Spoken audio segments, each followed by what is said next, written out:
Hello students, welcome to के academy platform. मैं प्रभात कुमार आप सभी के साथ पेपर 2 को डिस्कस कर रहा हूँ। बच्चों, अपनी जो हम लोग मॉडल आंसर की सीरीज है, आज उस पे हम लोग एक आंसर पेपर करेंगे, एक मॉडल आंसर करेंगे इंडस वाटर ट्रीटी के ऊपर। पहले हम लोग कंटेंट समझेंगे, जैसे हम लोग का जो यूजुअल तरीका होता है, तो हम लोग पहले कंटेंट को समझेंगे कि क्या कंटेंट है, और फिर इसके बाद उस पे मॉडल आंसर लिखेंगे। हमारा कंटेंट भी हिंदी एंड इंग्लिश दोनों में होगा, और आंसर भी हमारा model answer Hindi and English में दोनों में। सबसे पहले तो आप के एकेडमी का जो एप्लीकेशन है उसको डाउनलोड कर सकते हैं। वहां से आपको जो फ्री ऑफ कॉस्ट कंटेंट है, फ्री ऑफ कॉस्ट जो अवेलेबल कंटेंट है वो आपको मिल जाएगा, जो कि आपकी तैयारी में बहुत ही मदद करेगा। दूसरा, आप टेलीग्राम ज्वाइन कर लीजिए, ताकि आपको जो भी अपडेट्स हैं वो मिलते रहें। और अगर आपको कहीं पे भी कोई भी प्रॉब्लम आ रही है अपनी प्रिपरेशन के दौरान पे, तो आप इस नंबर पे कॉल कर सकते हैं और हमारा गाइडेंस ले सकते हैं। चलते हैं बच्चों अपने कंटेंट की तरफ। आज हम लोग डिस्कस करेंगे इंडस वाटर ट्रीटी और उसका प्रेजेंट टाइम में क्या स्टेटस है। जैसे कि आप लोगों को पता है कि अभी रिसेंटली जो पहलगाम का अटैक हुआ, उसके बाद इंडिया ने इस ट्रीटी को सस्पेंड कर दिया था, इस ट्रीटी को सस्पेंड कर दिया था।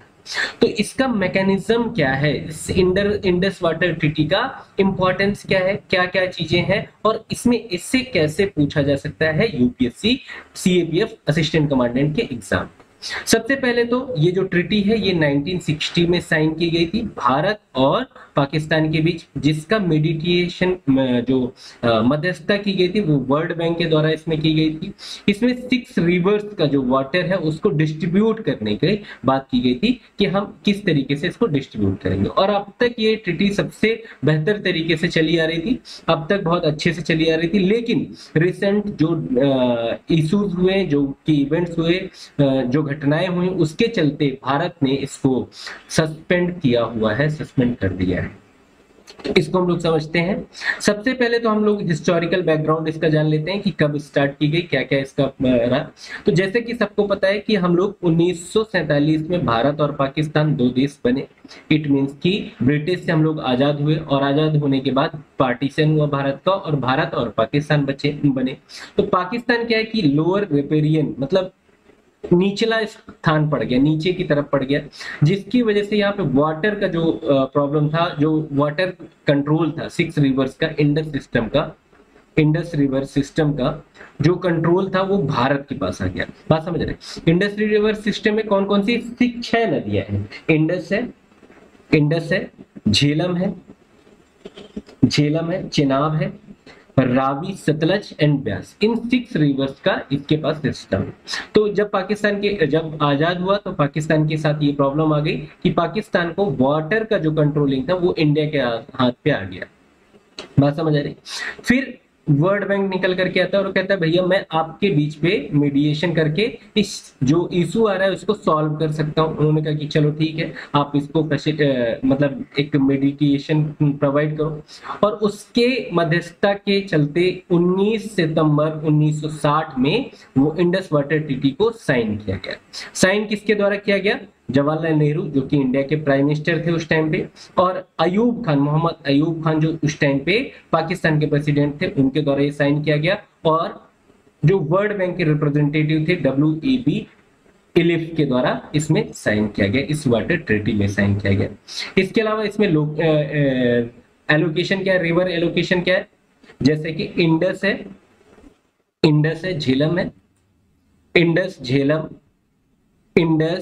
झेलम और चिनाब, इन 3 रिवर्स का 80 to 90% वाटर यूज करेगा पाकिस्तान, और भारत इसमें जो रिमेनिंग वाटर कैपेसिटी वो यूज करेगा। भारत के पास कौन सी ईस्टर्न रिवर्स कौन कौन सी हैं? रावी, ब्यास, सतलज, इनका जो वाटर है वो यूज किया जाएगा इंडिया के द्वारा। बस इस तरीके से इसको डिवाइड किया गया, और इसमें एक कमीशन का गठन किया गया जो कि परमानेंट इंडस कमीशन के रूप में जाना गया। और इसमें क्या है, दोनों कंट्री एक एक कमिश्नर भेजेंगे अपनी तरफ से, जो कि वहां पे रिप्रेजेंट करेंगे दोनों देशों को, और एनुअली इनकी मीटिंग होगी और डेटा एक्सचेंज किया जाएगा। इसके अलावा और क्या क्या प्रोसीजर इसमें और क्या मैकेनिज्म है? 3 टायर डिस्प्यूट रेजोल्यूशन मैकेनिज्म है, मतलब अगर कोई डिस्प्यूट होता है दोनों कंट्रीज के बीच पे, तो उसको रिसॉल्व करने के लिए 3 टायर मैकेनिज्म बनाया गया, डिस्प्यूट रेजोल्यूशन मैकेनिज्म बनाया गया। इसके अलावा डेटा शेयरिंग एंड कॉपरेशन के लिए मंथली डेटा एक्सचेंज किया जाएगा दोनों कंट्रीज के बीच पे। Joint efforts for new drainage work and hydrological observation, अगर कुछ भी करते हैं तो ऐसे करके ये पूरी ट्रीटी इसको बनाया गया। और इसमें अब तक क्या क्या अपडेट्स हुए, क्या क्या चेंजेस हुए, वो भी मैंने यहाँ पे प्रोवाइड किया, आप लोग इसको पढ़ लीजिएगा। अब चलते हैं हम लोग, अब इसके मेन फीचर्स की तरफ हम लोग मूव करते हैं।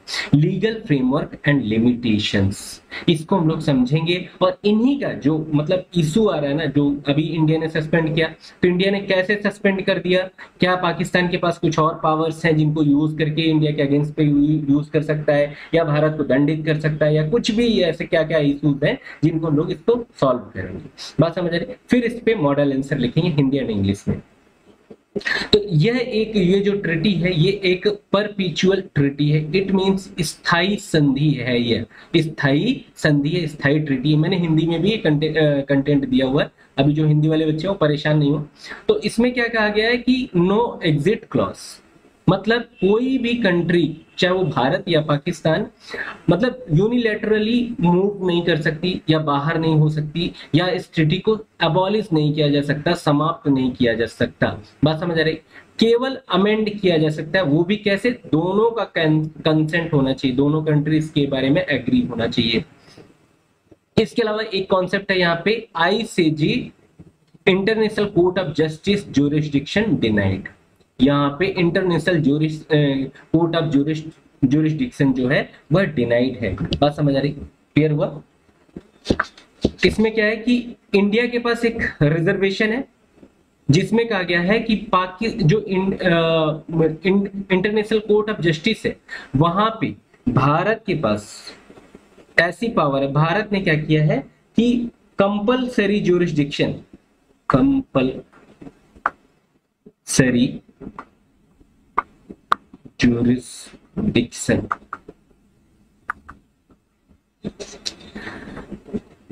एक कॉन्सेप्ट होता है कंपलसरी ज्यूरिसडिक्शन, आईसीजे कहते हैं, इंटरनेशनल कोर्ट ऑफ जस्टिस कहते हैं।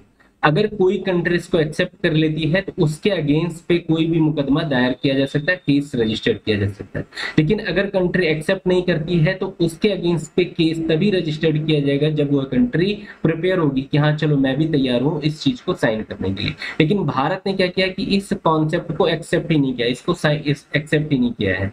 तो अगर भारत के अगेंस्ट पे Pakistan international court of justice जाता है तो वहां पे क्या भारत को भी एग्री होना पड़ेगा, वरना वहां पे केस ही नहीं अपील रजिस्टर्ड होगा। तो देखिए यहाँ पे क्या, India's reservation under ICJ status bars Pakistan appeals, Pakistan की अपील ही नहीं वहां पे मानने होगी। 10 मिनट इन्फोर्समेंट गैप है। अब यहाँ पे एक इंपॉर्टेंट चीज है कि इस ट्रीटी में अगर ये हो जाता है कि सस्पेंड हो गई ट्रीटी या फिर इसको अबॉलिश कर दिया गया या कोई कंट्री मानने के लिए तैयार है, तो इसमें क्या होगा, मानने के लिए नहीं तैयार है तो फिर क्या बातें होंगी, क्या चीज होगा, वो कुछ भी आगे का कोई भी प्रोसीजर इसमें नहीं दिया गया है। बात क्लियर हो गई? अब इस चीज का अगर इंडिया सस्पेंड करता है तो इसका इम्पैक्ट क्या होता है?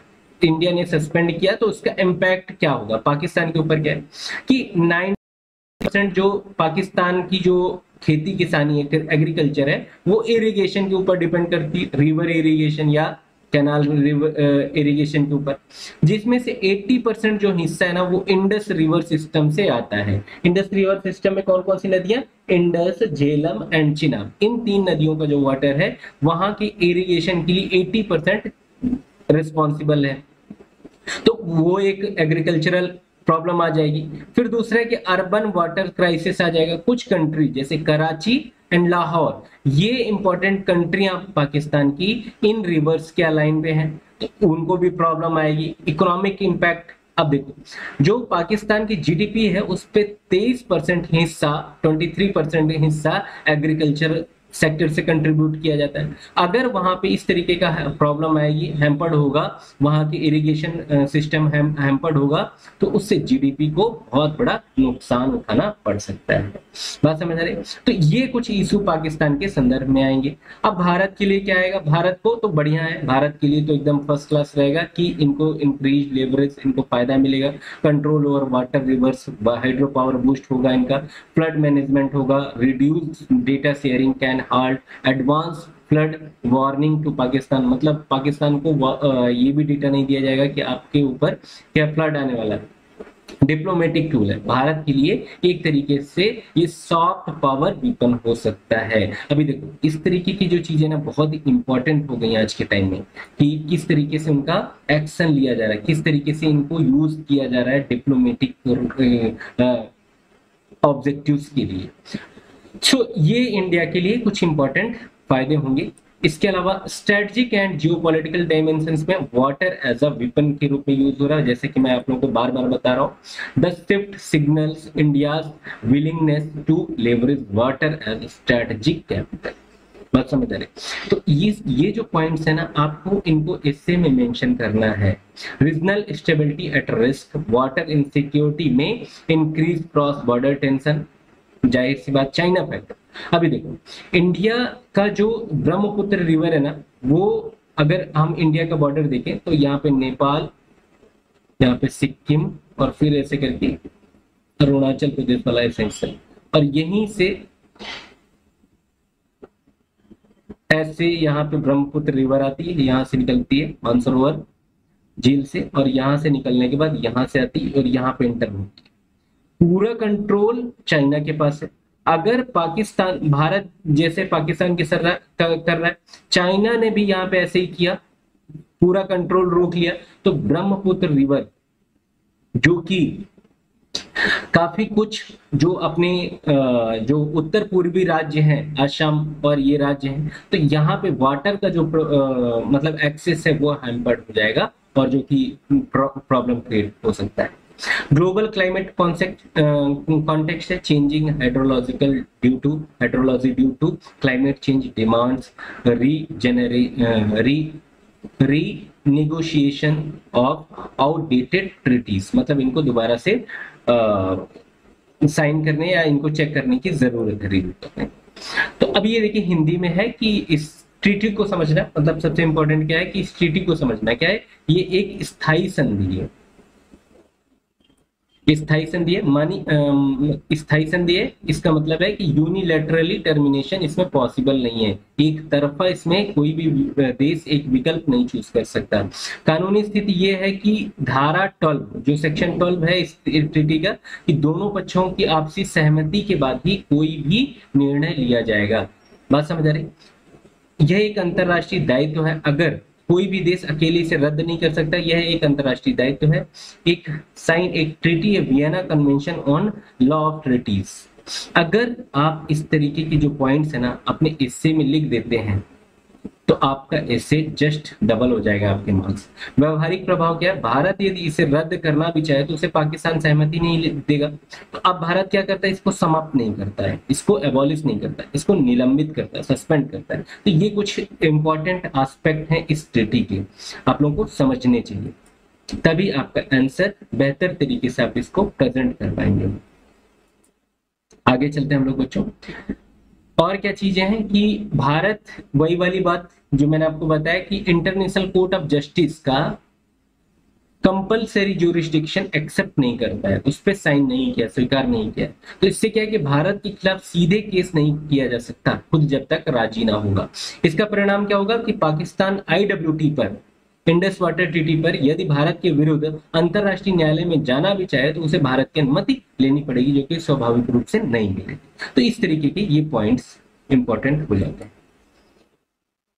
इसके अलावा कार्यान्वयन में इफेक्ट क्या होगा कि समस्या के भारत, अब देखिए इंपॉर्टेंट चीज क्या है कि इस ट्रीटी में जो इंडस वाटर ट्रीटी है, इसमें ऐसा कोई मैकेनिज्म नहीं है जो कि इसके सस्पेंशन या इसके टर्मिनेशन के बाद एक्टिव, मतलब ऐसा कोई पुनिटिव क्लॉज नहीं है, इन्फोर्समेंट अथॉरिटी नहीं है जो कि इसके बाद यदि संधि तोड़ दी जाए यदि इसको खत्म कर दिया जाए तो उसके बाद क्या होगा इसके बारे में कुछ भी इस संधि पे नहीं दिया गया है। क्लियर है? तो ये कुछ ये जो इंडस वाटर ट्रीटी है इस तरीके से ये रिप्रेजेंट है।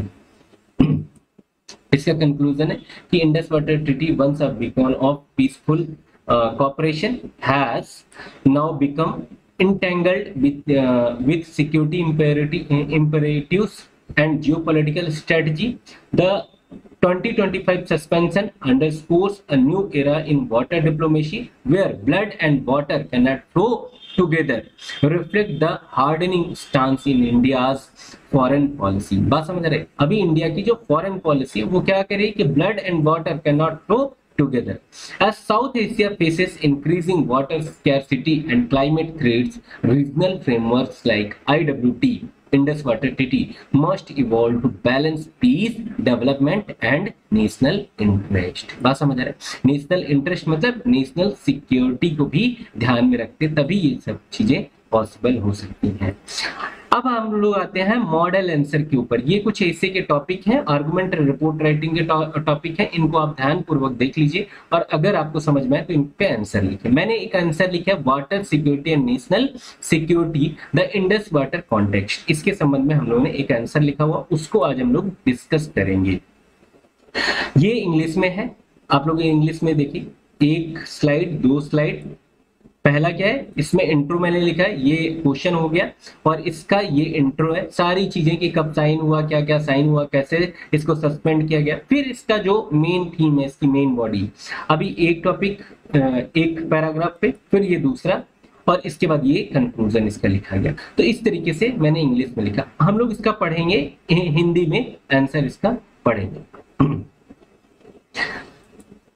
क्या है कि जल सुरक्षा और राष्ट्रीय सुरक्षा सिंधु जल परिप्रेक्ष्य में इंडस वाटर ट्रीटी के कॉन्टेक्स्ट पे इसको पढ़ेंगे। तो इंट्रो में वही है कि 2025 में जो पहलगाम आतंकी हमला हुआ उसके बाद भारत ने इस ट्रीटी को सस्पेंड कर दिया, निलंबित कर दिया था। करना दक्षिण एशिया की सुरक्षा रणनीति में एक ऐतिहासिक मोड़ है। इस हमले में कई सुरक्षा कर्मियों और नागरिकों की जान गई है और जांच में इसका सीधा संबंध पाकिस्तान आधारित आतंकवादी संगठनों से पाया गया है। इसके जवाब में भारत ने ऑपरेशन सिंदूर चलाया और साथ ही पाकिस्तान के जल बंटवारे की संधि को राष्ट्रीय सुरक्षा के तहत निलंबित कर दिया। फिर क्या है, आगे क्या है, just beat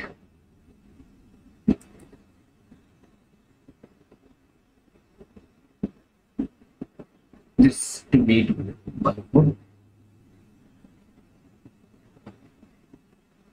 थोड़ा सा टाइम लग रहा है।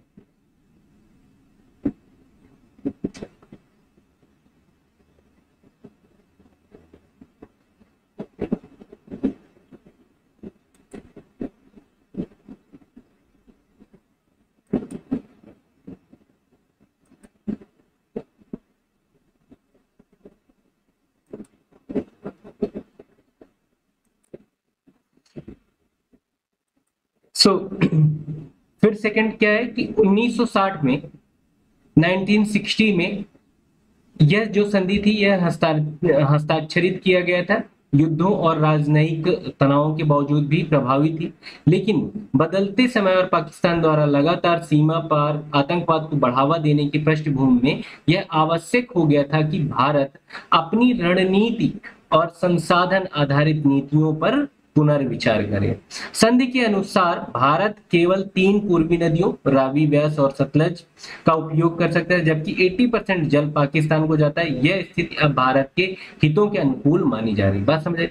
अब यहाँ पे आप लिख सकते हैं कि जल और खून और पानी एक साथ नहीं बह सकते हैं, इस तरीके के स्टैंड आप ले सकते हैं। इसके अलावा क्या चीजें हो सकती हैं, आगे हम लोग चलते हैं।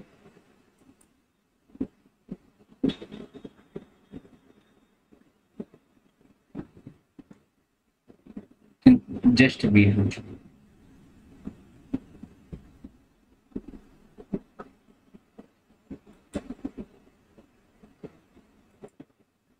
तो यहाँ पे फिर क्या है, जल अब केवल एक संसाधन नहीं बल्कि एक रणनीतिक और सुरक्षा से जुड़ा मुद्दा बन चुका है। जल विद्युत परियोजनाएं सिंचाई और पेयजल के लिए जल की उपलब्धता अब सीधे राष्ट्रीय सुरक्षा से जुड़ी है।